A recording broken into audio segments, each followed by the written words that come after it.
And we're live. Yay. Now, we just need everybody else. And we'll see how that goes.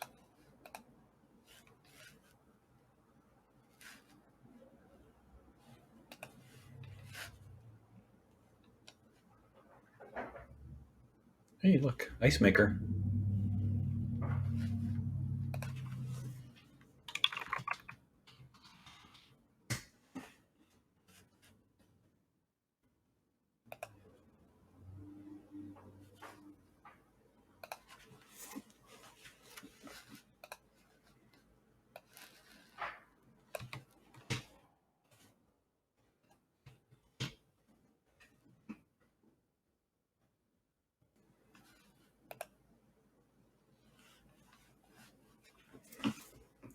Hopefully the link works for Tony and Evan. If not, then we'll just do a whole bunch of shit.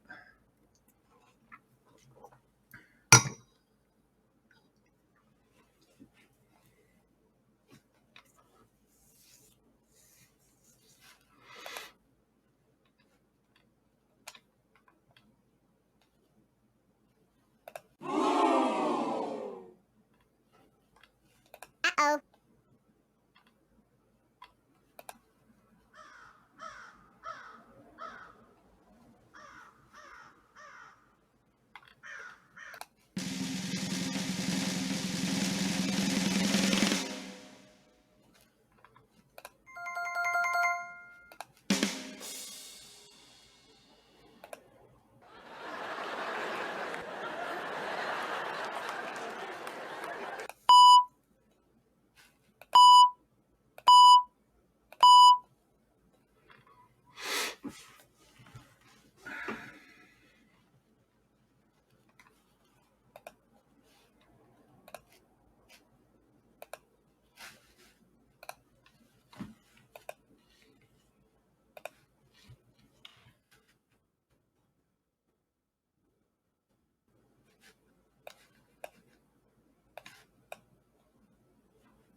Okay, Mitch, can you hear me? I can. You sound like you have, something stuffed up your nose. I don't sound that bad, do I? Oh, you don't now. When you first started talking, you did. Well, so I'm using, of course, you have to use your phone. And my new phone does not have a hardwire headphone jack. You have to use your phone? Well, yeah, yeah. I tried to do it through the computer, and it says use the app to join the show. So that seems odd.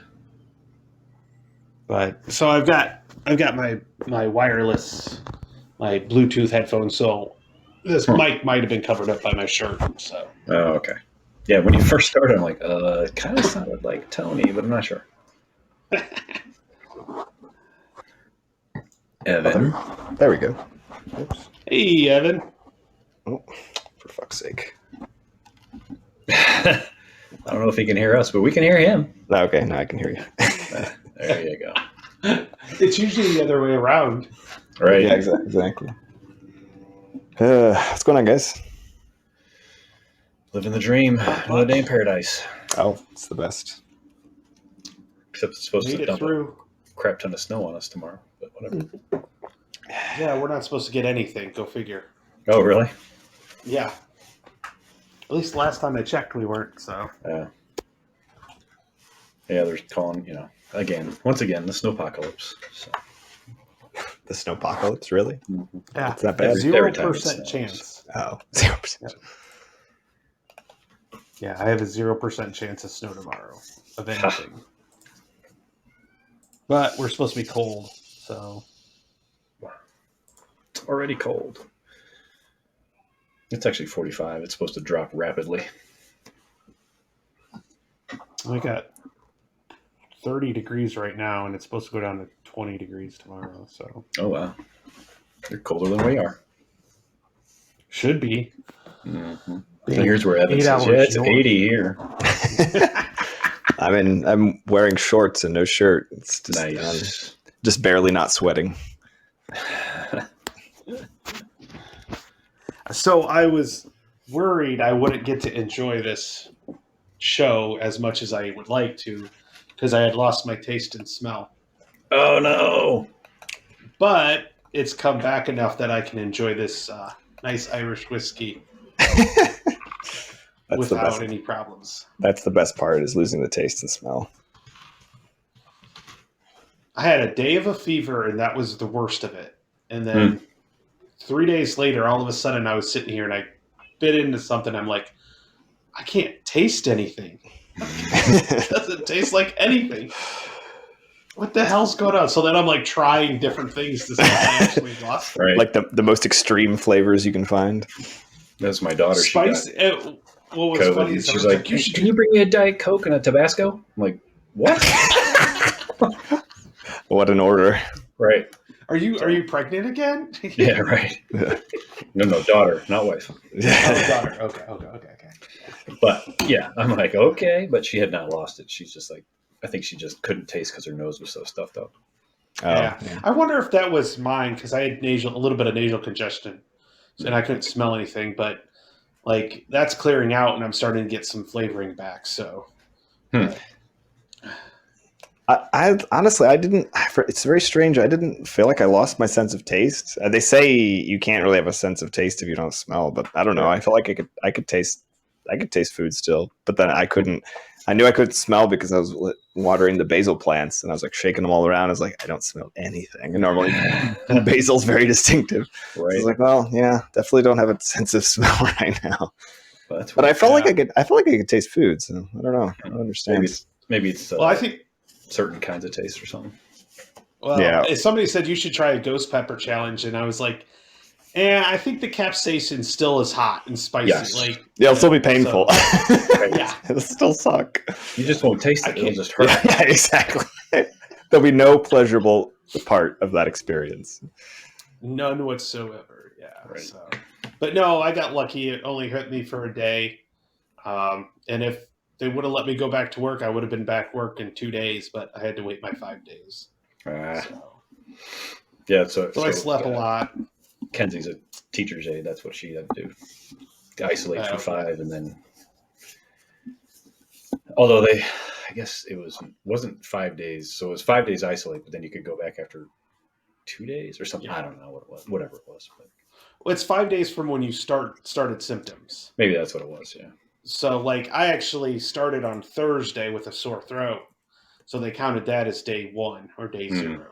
Right. So, and then I actually went to school on Friday. We didn't have any kids, so I was just at school. So I just kind of closed myself in the room because I'm like, I wonder if I've got it.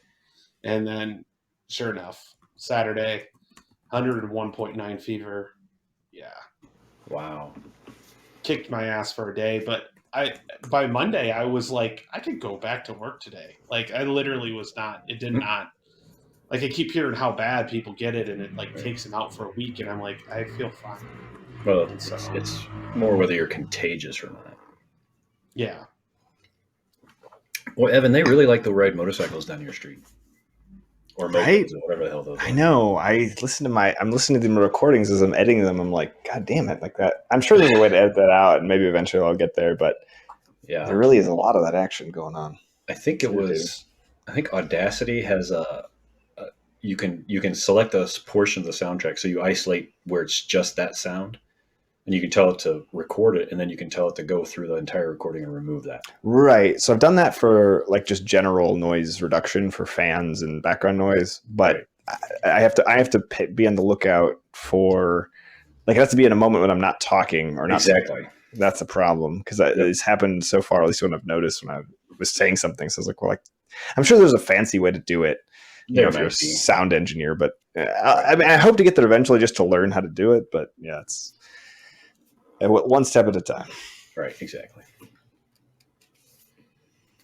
All right. Well, hopefully Andre has 0 issues getting in. Do not disturb. Yeah. So, and then my kitchen remodel starts on Wednesday. So, first floor is kind of off limits. So, oh yeah, I saw your post on the guild about games you'd play. Yeah. It sounded exciting though. I can attest that it is nice having. I mean, it sucks when you have your game table out in the middle of everything on the one hand, because it's there's less privacy, but on the other hand, it is very cool to just be like, okay, I'm just playing and hanging out. Yeah. So it's not like I can record anything, but I can play stuff. So that might be good to get more rules down and stuff like that. So we'll see. I think I might get it depends on how loud the construction crew is. I still will get an hour or so after school. So if they're done for the day or they're not making a whole lot of noise, I might be able to do some recording. So when he clicked the link, he can hear us, but we can't hear him. I don't see him in the. That's the thing. I think you have to use your phone. Interesting. Well, I don't know. Tony, you said you were going to say something. Did you have that same issue? Yeah, you have to use your phone, as far as I know. And download. You go through the Podbean app. Like when you click the link, it'll actually go through the Podbean app. Oh no, I see him there now. Let me invite a speaker, and we'll see if that helps. We sent your invite. Well, I'm sure we already did that, though.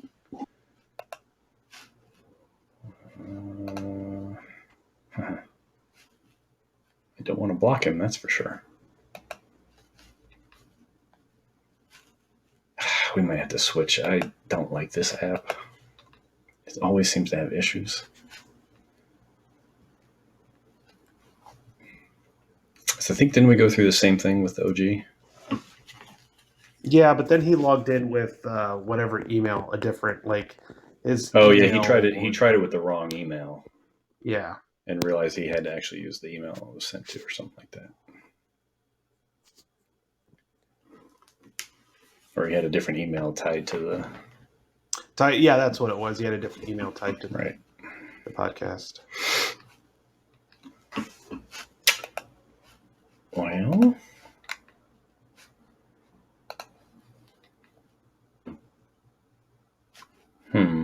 Because that I can hear you, but you can't hear me. That's generally like he's listening into the live show, right?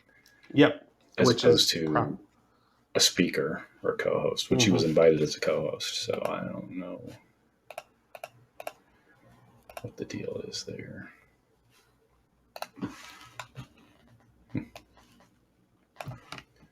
You should be able to at least promote somebody or something, you know what I mean? Let's try this again.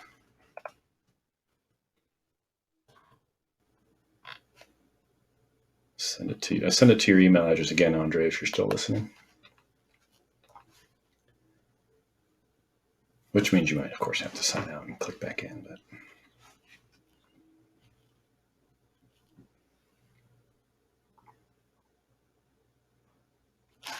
the good news is, through the magic of editing, all this will disappear.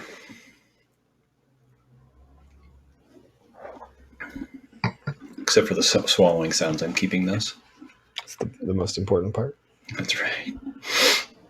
And the sniffing. Man, I realize I sniff a lot. I have to, it's a hard thing to do because it's not even verbal to stop doing it. Right. I'm not. Yeah. Terrible. Oh, I just thought you had a cocaine addiction. No, I do, but that's different. That's a part. That's separate. Yeah, that's one long sniff. And then rubbing my nose a lot repeatedly. Right. Oh, man, I tell you, this Black Barrel. Oh, it's so good. It's so good. I see a picture of Andre now. I don't know if that means it's bad. But he still doesn't show up as a co-host, which is weird. Which means he's just listening again.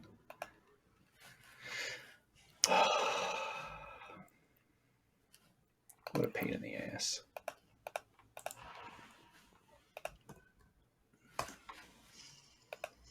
Drink more and try again. Their famous last words are perennial good advice. That's right. Parental good advice?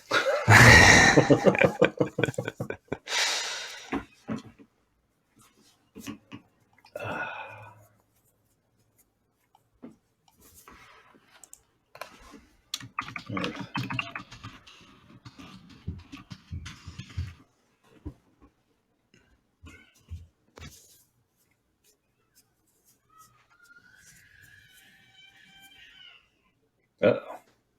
Somebody wasn't happy. Oh, jeez, yeah. Kids are fighting over something. It's what they do. It only gets worse. Yeah. It's pretty good right now, honestly. Yeah. I don't think it's going to ever get too horrible, but yeah, there's definitely they have their moments. Mm. Oh, that's right. You don't have twins the same exact age. That's right. Yeah, exactly. having a large age difference helps with the less fighting. Yeah, it actually does. Yes. Twins. That's got to be like the worst. The worst for fighting. Oh God, it's WWE in my entire house all the time.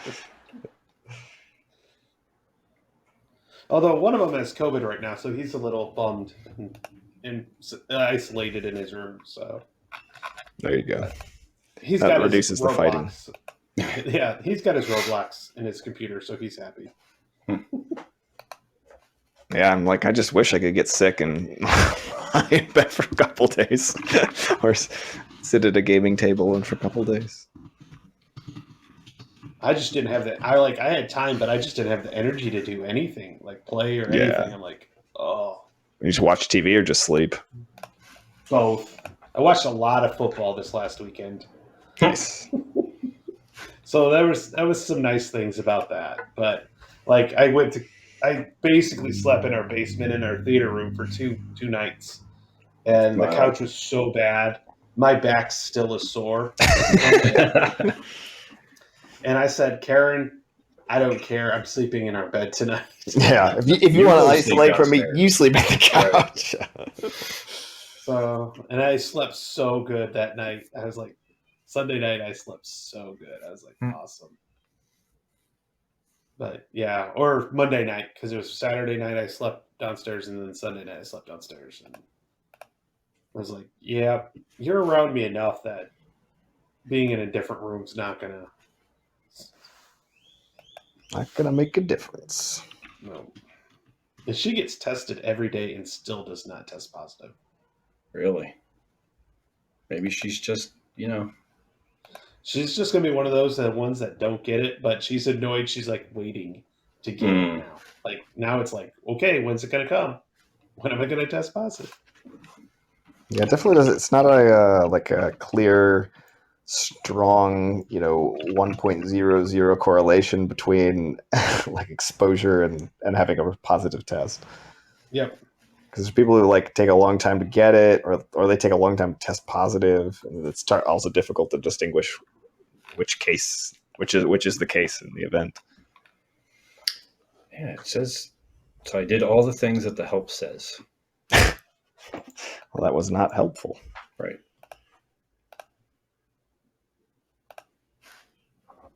He says phone. Okay, I'll try that. When the co-hosts join the live, they will be connected automatically. You can click their profile photo disconnect button to hang up or mute button. Mute them. We don't want to do that, though. How co-host calling works. Receive invitation. Download the Podbean app for free on your mobile phone. Sign up for a free account. Join the show. So that does say use the Podbean app, which is just weird. Huh. Yeah, I've never tried it any other way. But I'm on the web thing, so maybe only the host can do that. I don't know. Because every time I try to do it on the computer, it doesn't Like Yeah, but that seems weird. You'd think that would say that. Once I jump on the phone, it's like right the way it's supposed to be. Right. Inviting co-hosts on the apps. What's in the app? Huh. Yeah, I guess they want you to really use the app. That's interesting.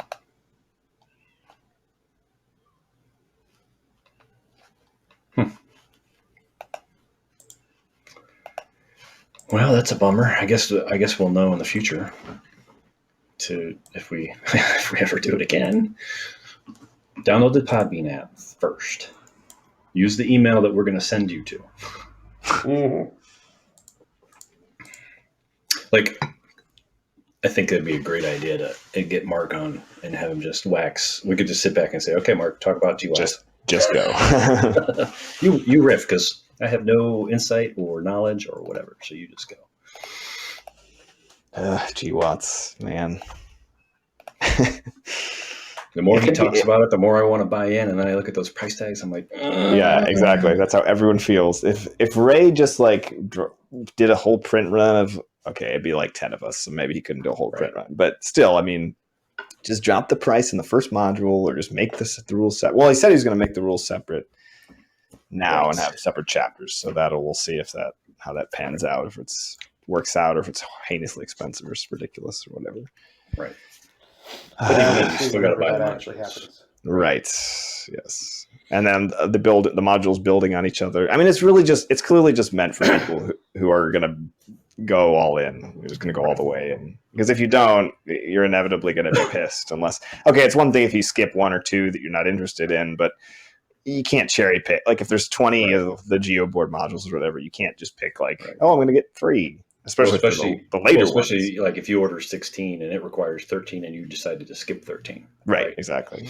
Now, I mean, if you get, I think it starts at 5 because the first 4 are the base modules. So if you get like 5 and 7, you're probably going to be okay. You're probably not going to miss. I mean, and I think hopefully, presumably, they use maps, the maps that come with the modules. So there's a certain degree, so at least you can play some of the scenarios, but right. Yeah, it's kind of a crapshoot. Actually, should see if those are in desperation mode. Andre? It's me. Hey! All right. That's a very interesting username. Okay. I'm on the cell phone. I'm trying if I can use my microphone and see. No. Can you hear me? Yep. Yes. Yep. Can you hear us? Is the question. Hello? Oh, jeez. No. We got the other problem. Do you hear me? Yes. Yes. Okay. I was going to say, oh, great. Now we can hear him, but he can't hear us. Okay. Do you? All right. Oh, maybe he still can't hear us. Can you hear us, Andre? Okay. Or no? Yeah. Okay. Yeah. Yeah, I'm here. Yay. Well, hello. Hello. We Welcome. made it. We made it. Yes, finally. Thank you very much. Oh, thank you very much for inviting me. Sure. I hope. You have to blame the OG. It was his idea. Oh, okay. Let's try. Well, we'll talk about ATS, I think. Yeah, so I think we'll start in a couple minutes, so we'll do a little bit of an intro, right? Uh-huh. And then introduce you, and then we're just gonna have a couple questions. Probably more than a couple questions, but we'll just start doing questions, and you can talk about, or you can just talk about whatever you want to talk about. We're fine. I mean, obviously, we want to kind of go all a little bit around ATS. That's the kind of the point, but wherever you want to go with that, we'll go with that. Okay. All right. So if we're ready, I think we can go. So I'm going to do a little countdown things, because that way I know when to cut all the auto out. So, all right, here we go. 10, 9, 8, 7, 6, 5, 4, 3, 2, 1. Hello, and welcome to the ATSFE On the Rocks podcast. I am one of your hosts, Mitchell Land. With me today are my co-hosts, Tony. Hello. How's everybody doing? And Evan. What's going on, folks? And today we have a special guest appearance, Andrea Garello, coming to us live from Italy. Yay! Where at in Italy are you, Andre? Where I am? Yeah. I live in Rome. Okay. I'm in Rome. downtown Rome. Okay, nice. Cool. Thank you very much for agreeing to come on the show with us. This is episode 8, by the way, for those of you who are counting. Andre. You're welcome. Yep.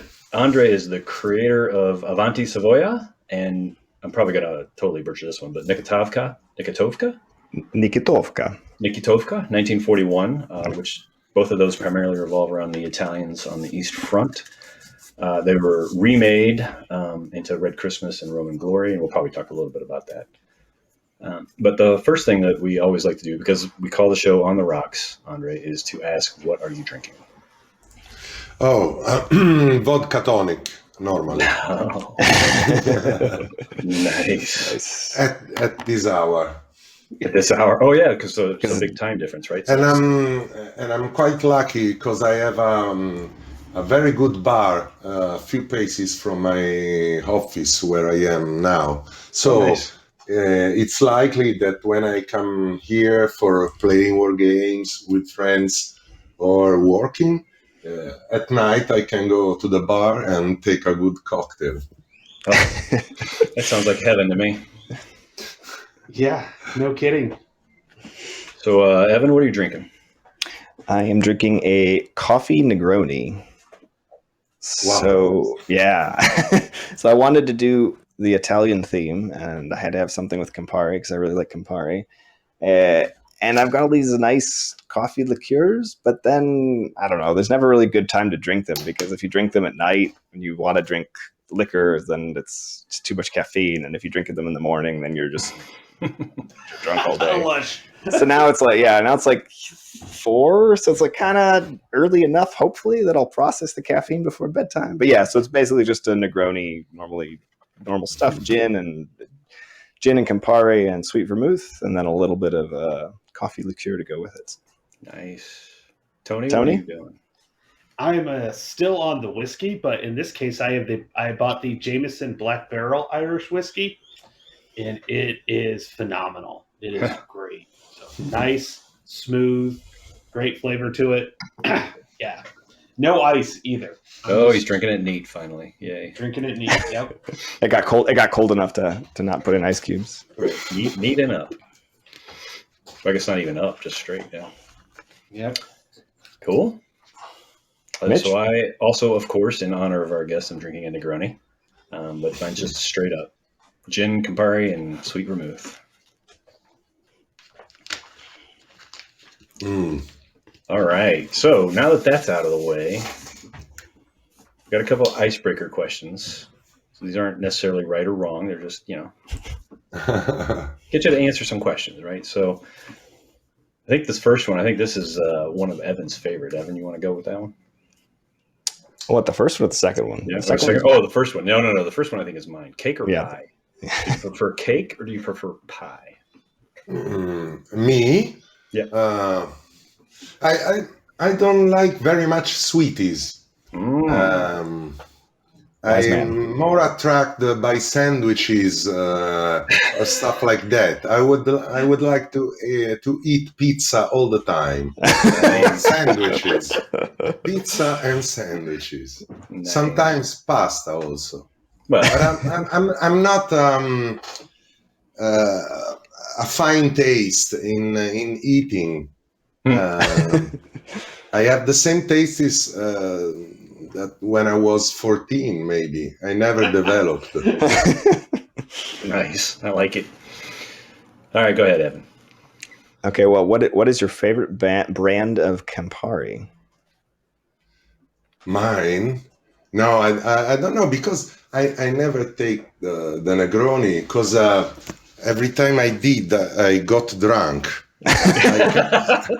Wait, I really can stand it. I'm good at standing alcohol, but not Negroni. wait. Says the man who's Don't know drinking. why. You're drinking vodka tonic. Surely that's a get drunk drink.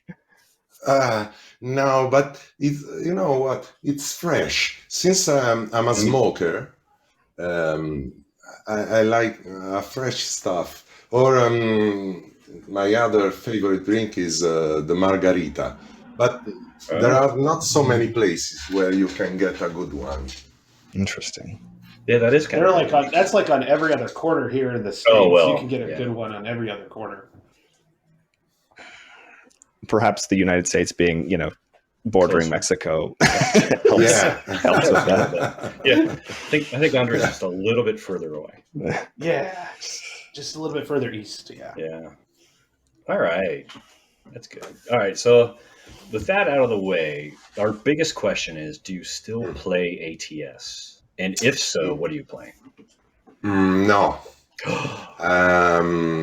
Last time I played ATS, I think it was about 10 years ago. Oh, wow.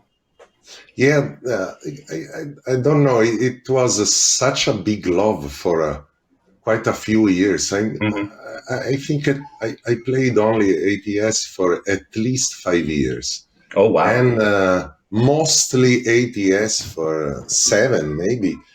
And then a lot of stuff happened. About speaking about the game, I started to get annoyed by the continuing changing of the rules. I'm not for iron rules at all costs, but when you find a fine spot and rules 3 point, I don't know, were good, or at least were good enough. We played a lot, so and they kept changing, and I remember the guy I was playing with, not a real war gamer, but he was hooked by this game, and we played a lot. And every time I came with a new module, a new idea, something, he started asking me, "Are there new rules this time?" and I felt that also for me it was getting annoying. And then I wanted I wanted just to come back to the operational and strategic wargame. That was the sort of wargaming I did when I was young, my favorite. And so I just came back to other kind of war games. Okay, good. What one was so you were playing 3rd edition, and then that was the last edition you played? Yeah. Okay. Did you get to? Well, that's too late. You're not going to remember which version of the 3rd edition was. Last stuff I took, it was a mega pack of games. One was about Kharkov. There was but it was the time of tabletop ATS. Another stuff I didn't like at all. One of the reasons I gave up. I bought some of them, but it was not worth. One of the things that made me love ATS were the components, the big counters and big axes. Right. Fear not. They brought those back. Enough people complained. They decided that the small was the way to go. So it's come full circle. Yeah, Critical Hit listened. Yeah. Then I saw they started changing the look of the counters with soldiers seen from above. Oh, the overheads, yeah, they were so weird. Yeah, Yeah. I agree with that. That just, yeah. Luckily, honestly, that didn't take off, and he's kind of gone back. Like, that seemed to have been a, hey, let's try this out. Oh, it's not going over so well. So Yeah, I I don't think think- anyone actually. Yeah. I don't think anyone actually plays very much with the overhead counters Yeah, compared I think- to the regular Right. one. And some of the modules do come with them, but like, and I'm sure you're probably in the same boat, or maybe not. I don't know, but most of us have so many counters from the earlier modules with the side view that I can get a sheet of overhead counters and pitch it, and still have enough counters to play. Right. So. more than enough counters generally. Right. Once you get a few modules. So I have enough counters. I think about the Germans. I have maybe one division. Sounds like me. I don't know how many. The Mhm. clipped one, the better clipped one, the not clipped one. I have tons of Germans. Boxes and boxes of them. Yeah. I think between the Germans and the Soviets are my two. Yeah. Yeah. So before we move on to more ATS stuff, what are you playing these days? You said you still do Wargame? Yeah. I'm trying to play not heavy stuff. I played Battle for Germany, the SPI Classic lately. I played the Sea Love, the SPI. Okay. These times I want to play more SPI Classics than I can, because it was my first love, and I have not the time as almost everybody. So I thought about focusing more on about this game that are tied to my youth, because every time I have a SPI game in my hands, I really feel what I was feeling when I was a teenager. So every time I see an SPI game, or victory games also that I played a lot and I love so much. It's kind of nostalgic feeling, but the games are so good. Have you played, or do you play Vietnam 1965 to 1975 by chance? No, too much. No. But I played. Wait. I played Flashpoint Golan. Oh, yes. And it was really good because I was playing the Israelis. The other guy, I don't know how much he was happy, but it was. It didn't matter as long as you were I was attacking all the time, and he was always dodging my missiles. Missiles. But it was really good. I played Gulf Strike when I was young, and I played the whole Fleet series. Oh, That was yes. my favorite stuff by far. Those are great games. I played the first three when in the 80s, and then I bought the last two and played them also, and I just love it. I think my favorite game designer of all time is Joe Balkowski. Oh yeah, he's got a lot of followed close by Herman. Mark Herman. Yeah. They are really my favorites. Herman, for all the modern stuff that he did. I like a lot. I was a youngster during the Cold War, so I played a lot of those kind of games, and I love Mark Herman's. I also love a lot the next war stuff Mitchell is doing.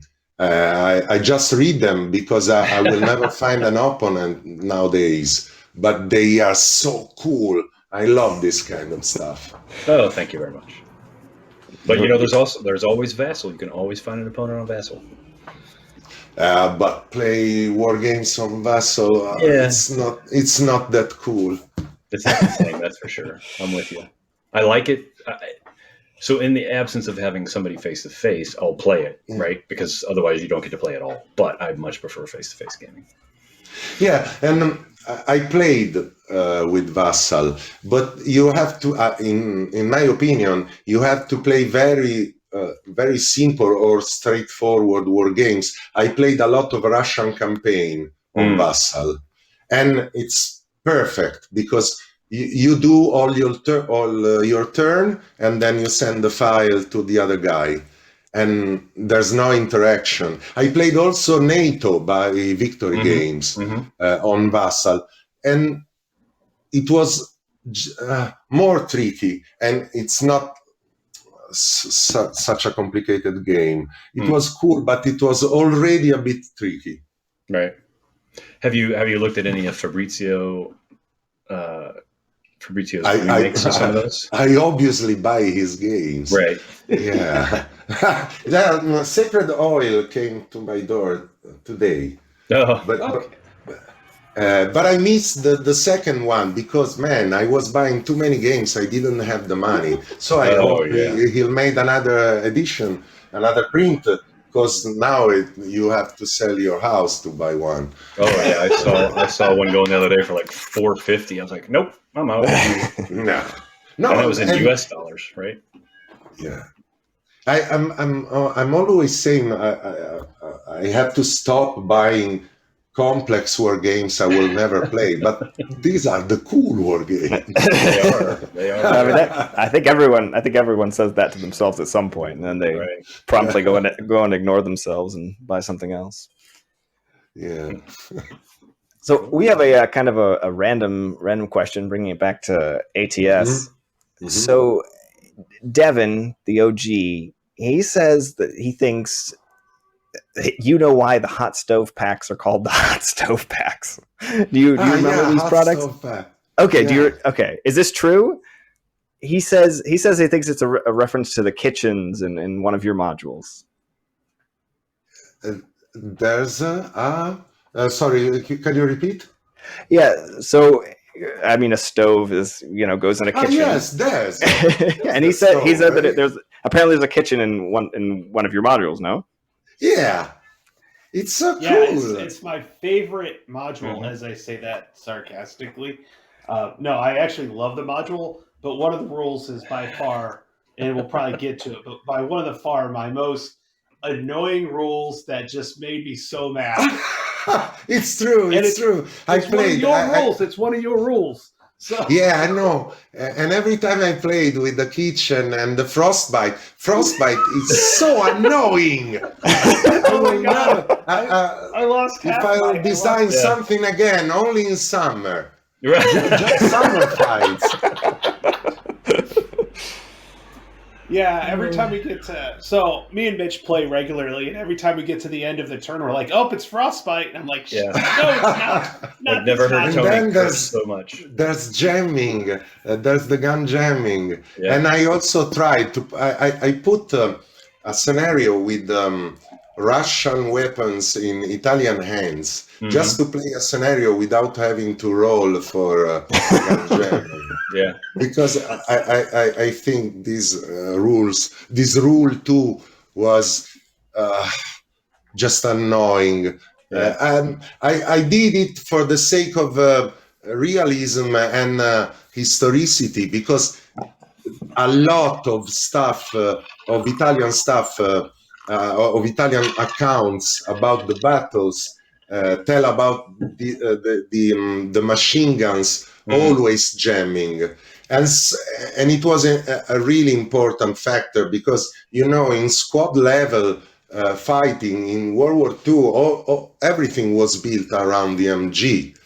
The Italians too, and also I think our weapons were the worst always, and without even the MG, I thought about facing such a tough enemy, thinking if your MG will jam or not. So I put this rule. But to be clear, Andre, we love the rule. Tony just doesn't love his rolling under the rule. His dice never cooperate. No. Dice are not my friend, and I don't know why I still wargame, but dice are not my friends.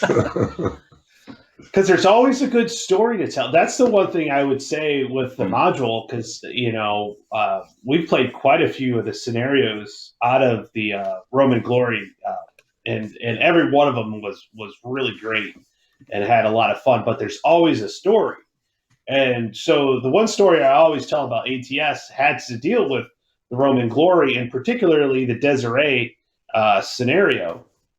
And Mitch had thrown a satchel charge at me, and I had caught it and threw it back and ended up causing him damage. Oh yeah.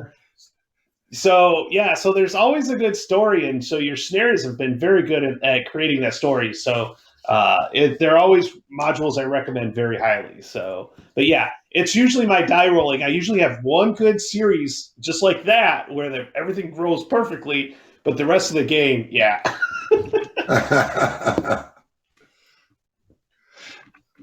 I had a lot of fun doing these modules.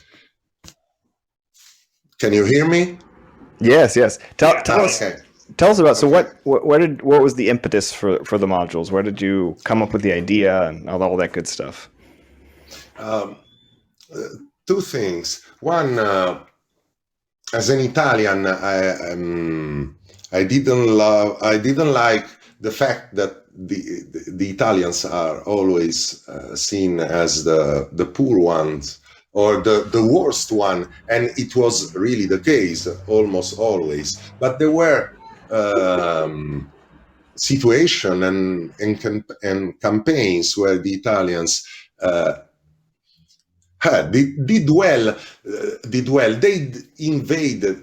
They invaded a country, so we were invaders, and that's another stuff that always makes me feel nervous about this stuff, because it was as a guy of this age, I hate the fascist and the war we brought all over. But it was cool to make a module where you had the Italians attacking and not defending, and these battles were particularly interesting when I found. They are not well documented, because all the Italian epic about the Eastern Front is the retreat of the Eighth Army after the fall of Stalingrad and the encirclement. But I did love the fact that there were battles with the Italians attacking. And then I also wanted to make ATS modules to make the modules I would have liked to play, with a lot of random reinforcement. And but by the time I designed these games, I had played so many ATS scenarios that I knew everything about this game, and I wanted to see if I could shape the battles the way I liked. So that was the main reason. Yeah, the scenarios are definitely, when you look at them, there's a lot going on. There's like you said, random reinforcements and secret victory conditions, and there's a lot of cool stuff going on in those scenarios. They're not your typical I'm attacking, trying to kill this many VPs, or trying to exit this many VPs, and this guy's defending as the German. It's a lot more interesting than that. Right. Well, and a lot of replayability value, right? Because of the variable reinforcements of what worked the first time you played may not work the second time, because whoever's rolling for the random reinforcements might get something different, right? So you have to overcome and adapt, or adapt and overcome, I guess.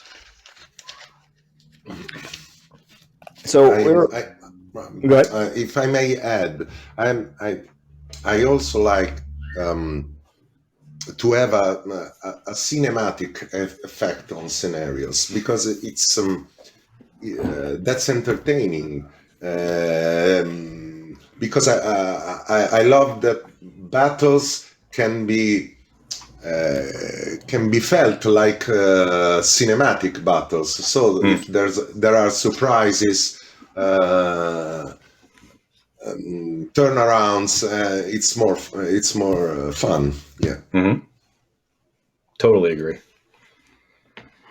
Well, I think that's what Tony was talking about, right? Is that so a lot of ATS scenarios tell a good story, and I think the ones in Red, well, I call them Red Christmas and Roman Glory because those are the ones I have, but they tell great stories, sweeping attacks followed by this counterattack, and then this and that and the other.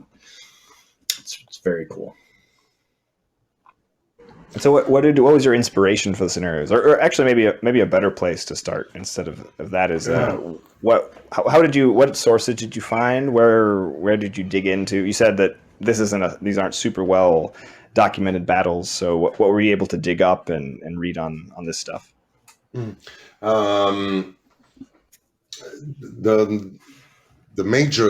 most important book was the Memories of General Messe. That was the general that led the CSIR in 1941, and then he went on fighting in the desert after. And he was a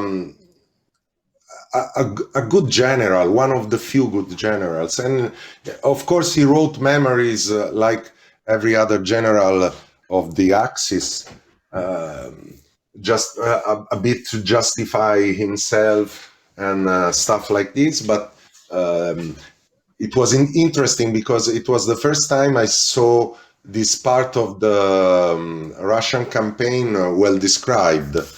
And then I saw there were articles online, and I had access to many fonts because my father was an historian. Too, and at the time he was alive, so I was also able to speak with people that was there, and something like this. It was just something I like to do. It was designing the ATS module was also an excuse to find out something. Then I had also the diary of an uncle who was on the Eastern Front commanding a battery of mortars, and he was able to escape the encirclement, and I have his Iron Cross second class that the Germans gave him. So I was particularly interested, and I had material if I wanted to. So it was nice to dig and find stuff, and then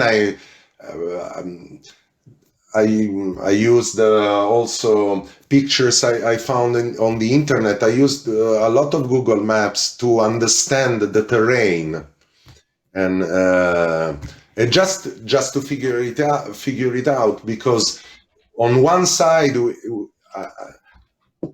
we are making historical gaming. On the other side, I think there should be a balance between historicity and fun. So a lot of times I choose to put stuff that helped me in making a good scenario rather than try to emulate the landscape perfectly. Can you give an example? From 10 years ago. Yeah, no, the small map from called Novo Orlovka. I have the file in front of me, otherwise I couldn't remember the name. But this was designed because I had in mind a couple of scenarios to make here. The one scenario with a penal battalion attacking. It was something I wanted to do, to simulate, because I read a lot, and I knew that in these battles there were frontal assaults by the Soviets. I can say for sure that there was a penal battalion there. But I wanted to make such a kind of attack where you have men that are pushed to walk on a minefield and clear the minefield with the soldiers. And so I designed a map to fit this kind of battle I had in mind. And also for the first scenario, this is the second game I did, where the first scenario is a kind of solo scenario. Is meant to be played solo, and I also did the map to play that scenario. Sorry, to go back 1 second. Did you say that your father was a historian, and then you said your father was a historian too? Does that mean that is your profession? Are you a historian? No, my father was a pilot officer in the Navy, first in anti-SOM planes, and then he went to Alitalia and was a commercial pilot till the end. But he wrote a lot of books about the history of Italian Air Force, and especially during the Second World War. He was born in 34, so he had memories. So his hobby was historian. Yeah, but a serious hobby. Right, a serious hobby. It was a serious hobby. He published a lot of books. Wow. That's awesome. All about Italian planes or stories about Italian Air Force. Regia Aeronautica. Mm-hmm. Yep. Oh, well, here's a question. We don't have this written down, but could you say in Italian the name of the column with from Colonna Chiaramonti. Chiaramonti. Okay, good. Chiaramonti. We'll have to go back and fix the video. Yeah, of all of our horrible pronunciations of that. Yeah. Well, sorry, so was the book the La Guerra al Fronte Russo? La guerra al fronte russo. See, there you go. See? By General Messi. Come on, Mitch, Yes. aren't you going to roll your R's? La guerra. The Negronis. Yeah. Oh man. I got that book from the army because it's only sold by the army, and I had to go to some barracks and I had to take I had to call them 2 days before because they had to prepare the book for me. And then I went there and there was a guy waiting for me that gave me this book in this huge barracks and in a little office in a huge barrack. And he gave me, I paid that, and I went, all this stuff, these big barracks, for just giving me this book.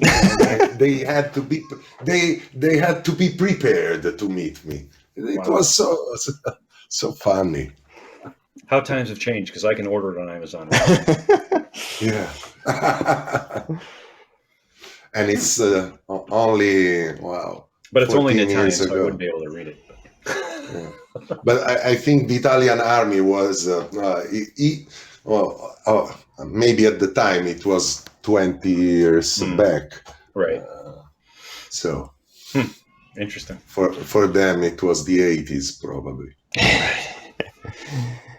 Okay, so you've got your scenarios, you've got your map, and you've got to play test. So tell us a little bit about that and the process of play testing all the scenarios. I was lucky.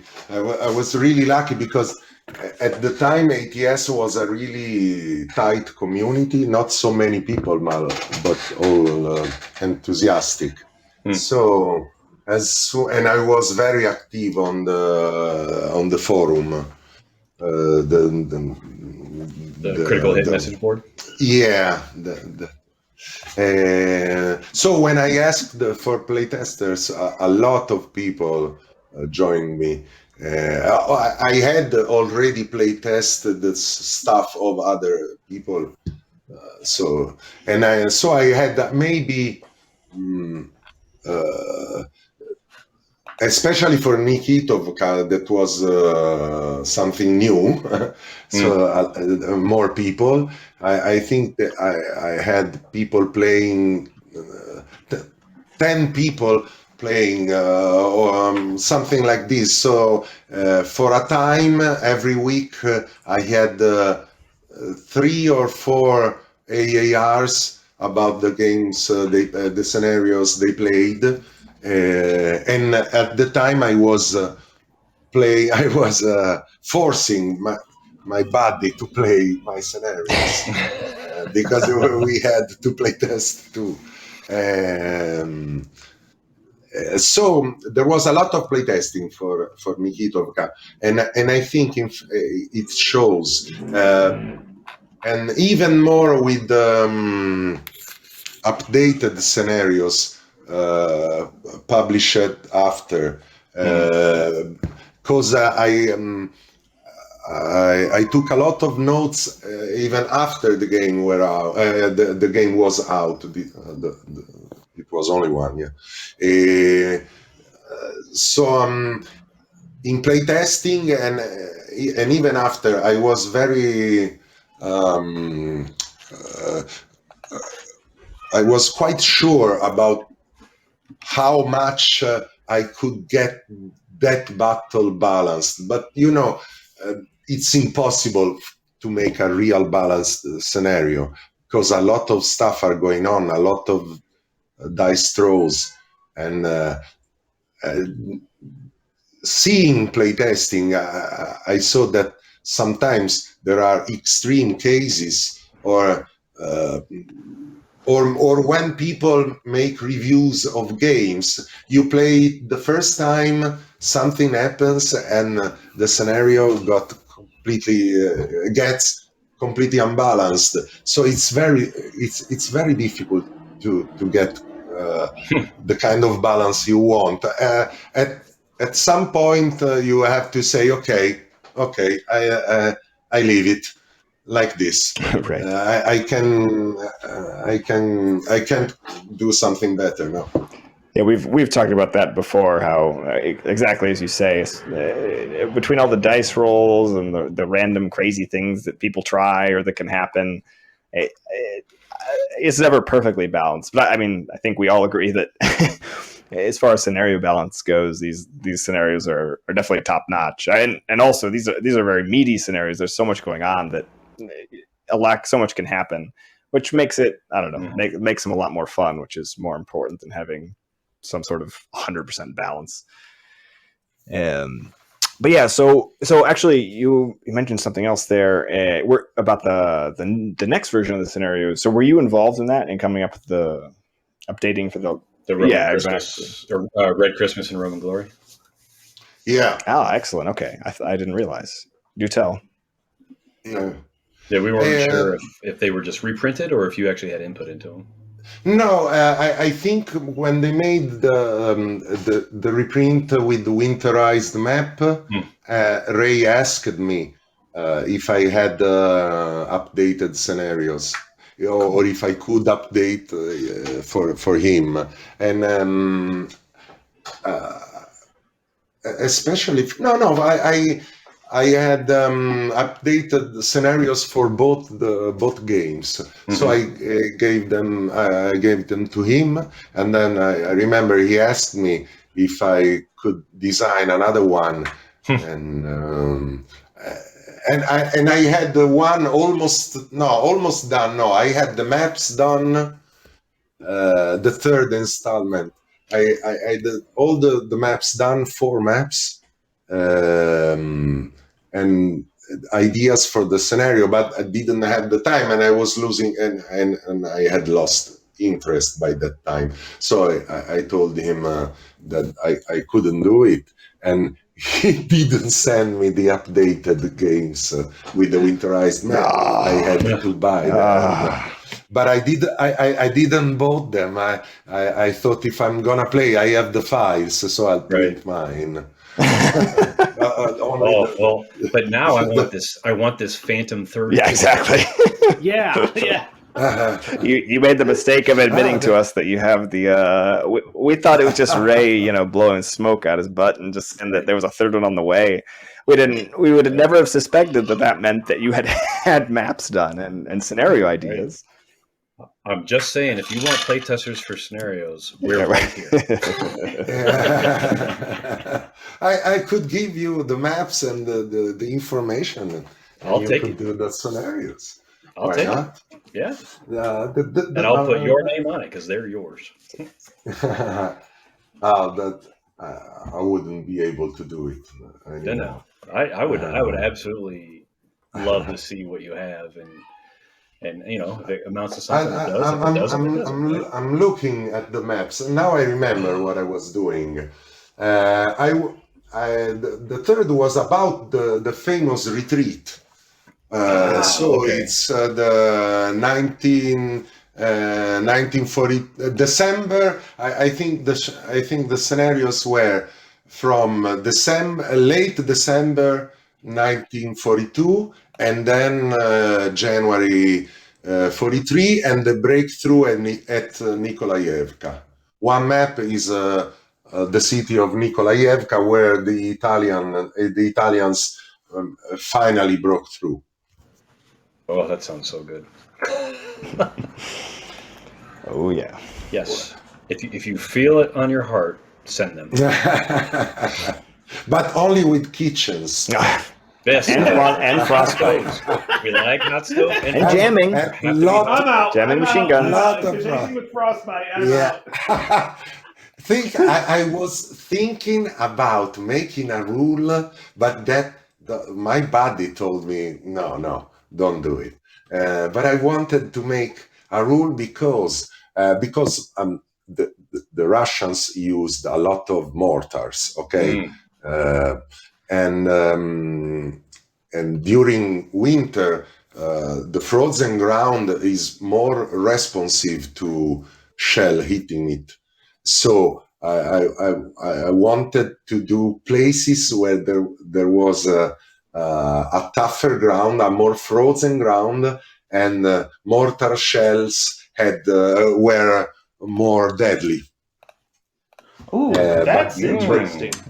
But then I get I think there is a rule for where if you have snow, like deep snow, it becomes cushion terrain, so it takes away some of the advantage of the mortars. But so you could just have a rule where you could make airburst terrain for hard ground. Yeah, right. I remember airburst, and that would be good to have hard terrain and soft one with snow, where mortars are less effective. Right. And we have the one, so now we just need the opposite, right? It's hard ice, mortar lands, boom, it's airburst terrain. That would be cool. I like it. So, just if you're not in a rush to make an exit to the bar across the street, we just have one or two more questions. So we want to know about the process of working with Critical Hit and kind of, how much of it is, using Ray as whoever as a sounding board, and how much of it is you just kind of doing stuff on your own and sending the completed files. So yeah, tell us a little bit about that.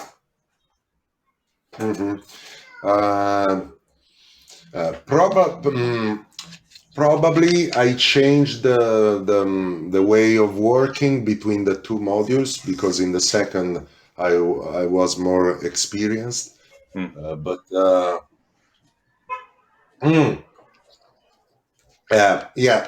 first time I was sending Ray a lot of stuff while I was doing it. The second time, not. But there's a funny episode I still remember, because made me laugh so much.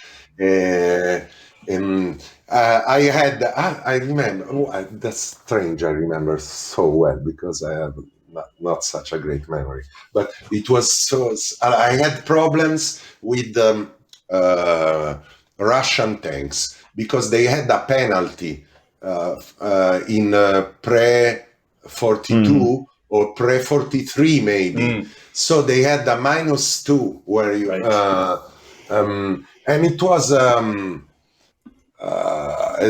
was annoying for the Soviet player who got always frustrated by this because he had tanks that didn't hit.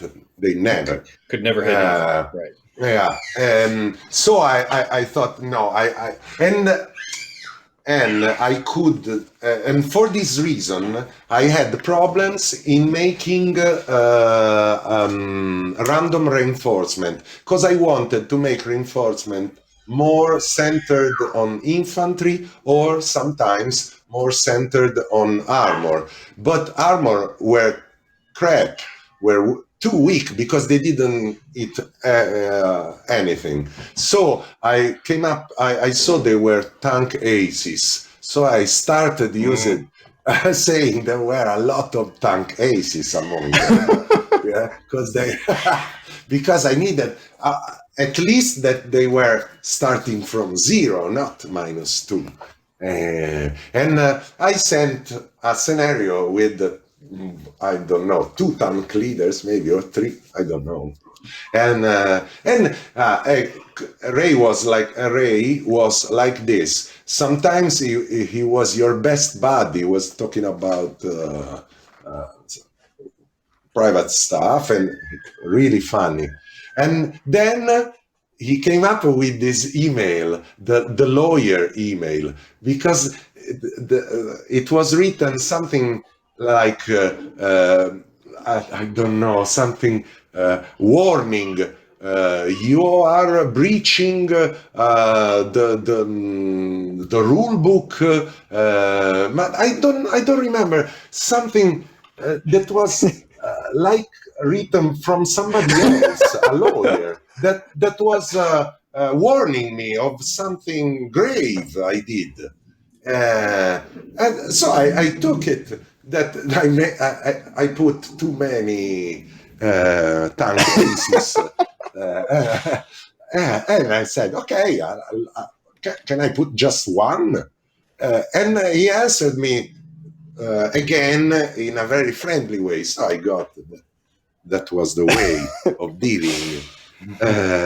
And it was so funny because I remember I laughed so much when I got the email with this lawyer like, oh my God. That was the second times we talked about the rules, but I had a lot of help from Drew.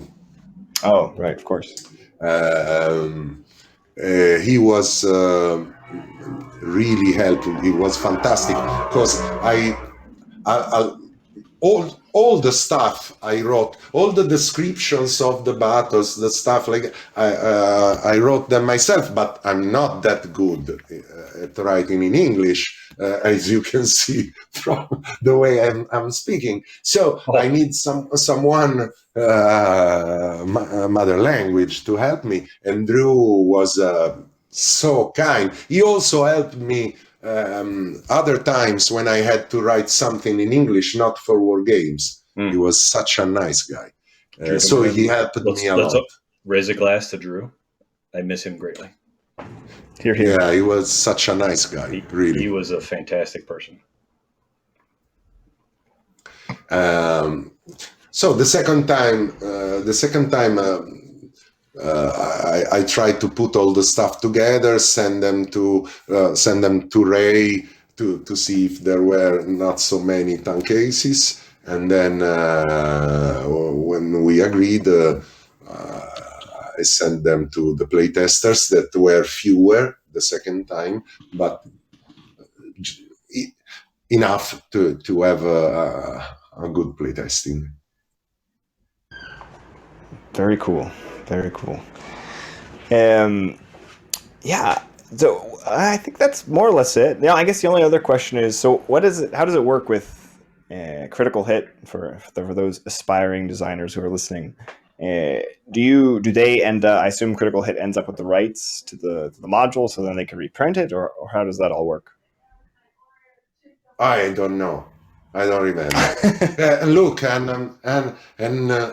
have an agent because I'm a screenwriter, so I make contracts all the time. But we didn't make a contract because for me it was just a hobby, and I asked him just to send me some copies of the work I did. Wow. So I really don't know who's got the rights, but it happened that people asked me about the modules, and sometimes I sent some of the modules I got the first time. No, and the second also, the first printing of both games. Mm-hmm. And sometimes I sent them the files of the maps to do whatever they want. I designed it, so I do whatever I want. Right. And sometimes 15 years later, you get questions from guys like, I don't know, Evan and I about victory games.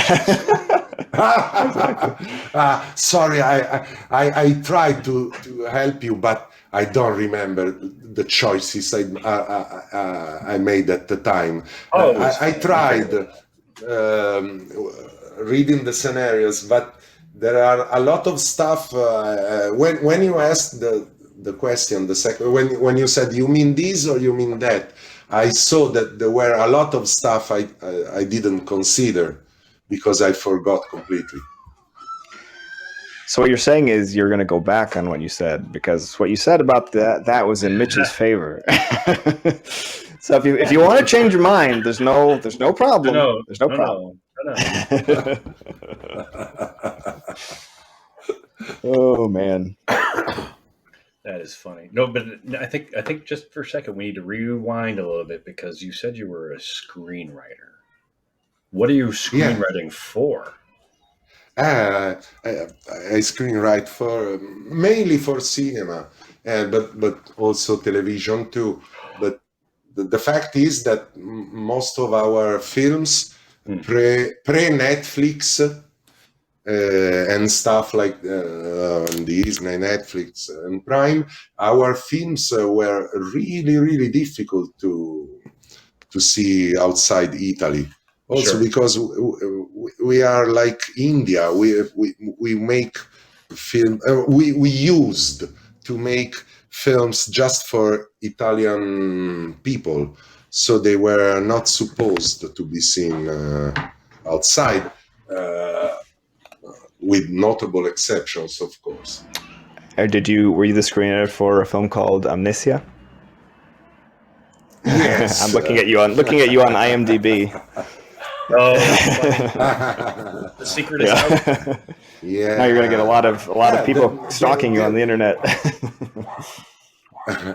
The director of Amnesia won an Academy Award in 1991 or 92, something like this. So he was a really good director. Well, Andre, this has been Gabriele Salvatore. Yeah, I just found him. Well, I got to say, this has been a fascinating conversation. Thank you so much for coming and talking to us. Absolutely. Appreciate it. Late night. No, not so late. Hopefully the bar is still. Oh, geez, listen. No, it is. It's still. Oh, thank God. Oh, all right. Well, I really wish I could be there I'll to pay a take visit you and buy you a drink, but maybe next time in Rome, or technically the first time in Rome. Yeah, you got to go there first. Right. Yeah, look, I live in Rome and I'm from Venice, so I can help you in both cities. Nice. If you can. My wife has been to Venice. I have not. She did not enjoy the experience.